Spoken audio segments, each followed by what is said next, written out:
Aujourd'hui, nous allons apprendre à écrire des formules de molécules. Alors, tout d'abord, il y a la formule brute. C'est l'écriture la plus compacte décrivant la nature et le nombre des atomes d'une molécule. Prenons par exemple l'exemple du pentanol. Voici donc la molécule de pentanol, représentée ici avec un logiciel de simulation. Cette molécule a cette géométrie-là et elle est composée d'atomes de carbone, représenté en gris foncé ici, d'hydrogène et en blanc, et d'oxygène en rouge. Donc voici cette molécule de pentanol. Pour écrire sa formule brute, c'est très simple, il suffit de compter le nombre d'atomes. Donc au niveau des atomes de carbone, puisqu'en général on commence toujours par E. Il y en a donc 5. Donc j'écris C5. Le 5 est positionné en indice du C.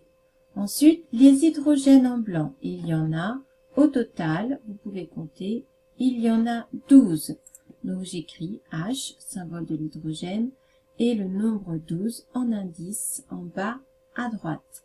Enfin, il y a un seul atome d'oxygène. Donc j'écris le symbole O. La formule brute du pentanol est donc C5H12O. Il existe une autre manière d'écrire une formule d'une molécule, c'est la formule développée. Contrairement à la formule brute, dans la formule développée, toutes les liaisons entre les atomes sont représentées. Donc revenons à l'exemple du pentanol. Voici sa formule brute. La formule développée, eh bien, je dois écrire toutes les liaisons entre chacun de ces atomes. Commençons par ce groupe ici là d'atomes. Il y a donc un carbone qui est relié à 3 hydrogènes. Donc je dois dessiner les 3 liaisons entre le carbone et les hydrogènes. Voilà. Donc ce groupement-là est dessiné ainsi. Ensuite, il y a cette liaison entre ce carbone-là et le suivant. Et ce carbone numéro 2 est relié à 2 hydrogènes que je représente ainsi. Et ainsi de suite. Je continue. Le carbone suivant est relié encore une fois à 2 hydrogènes que j'écris de la même façon que les précédents. Et je continue. Le carbone suivant est encore une fois relié à 2 hydrogènes. Donc je les écris toujours de la même façon. Enfin, nous arrivons au dernier carbone qui lui aussi est relié à 2 hydrogènes. Puis une nouvelle liaison et cet atome d'oxygène que j'écris qui lui-même est relié à un atome d'hydrogène. Et voilà la formule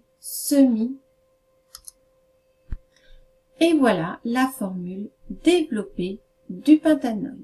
Alors, comme c'est assez fastidieux d'écrire toutes ces liaisons, il y a la formule semi-développée, où, dans cette formule, on ne représente pas les liaisons engagées par les atomes d'hydrogène. Alors, revenons toujours à notre exemple du pentanol. Nous venons d'écrire la formule développée. La formule semi-développée, eh bien, il ne faut plus écrire les liaisons qui sont engagées avec des atomes d'hydrogène.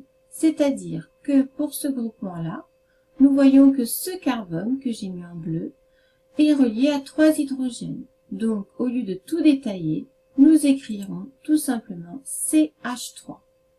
Le carbone suivant, donc par contre, j'écris à nouveau bien cette liaison là entre les carbones.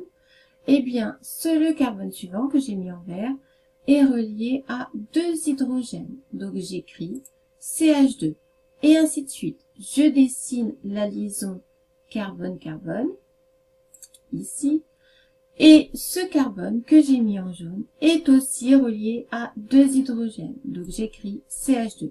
Et ainsi de suite pour le carbone rouge, puis le carbone violet. Et enfin, j'arrive à l'oxygène, qui lui a aussi une liaison avec un hydrogène, donc je ne dessine pas cette liaison, et j'écris tout simplement OH. Voici donc la formule semi-développée du pentanol. La formule semi-développée est vraiment utilisée très couramment. Donc, pour résumer, nous avons la formule brute qui donne simplement le nombre d'atomes que possède cette molécule. Puis la formule développée détaille toutes les liaisons entre les atomes. Et enfin, dans la formule semi-développée, nous ne représentons pas les liaisons entre les atomes de carbone et les hydrogènes, ou bien entre les atomes d'oxygène et les hydrogènes. Pour poursuivre, au niveau premier S, on utilise souvent la formule topologique. Alors, cette formule fait abstraction de la représentation des atomes de carbone et d'hydrogène pour ne montrer que la structure du squelette. Revenons encore une fois au pentanol. Donc, voici sa formule semi-développée. Eh bien, on ne dessine plus ni les atomes de carbone, ni les atomes d'oxygène. On ne dessine donc que ces liaisons. Et nous les dessinons en dents de scie, ce qui revient à cette représentation-là.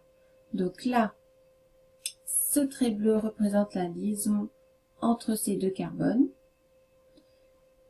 ce trait vert, cette liaison-là, et ainsi de suite. On ne dessine ni les carbones, ni les hydrogènes.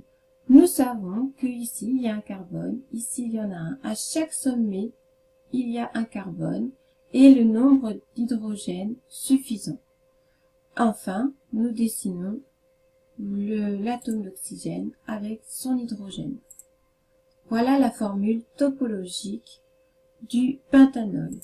Un autre exemple, celui du butane. Eh bien, voilà sa formule semi-développée et la formule topologique est tout simplement ces 3 traits.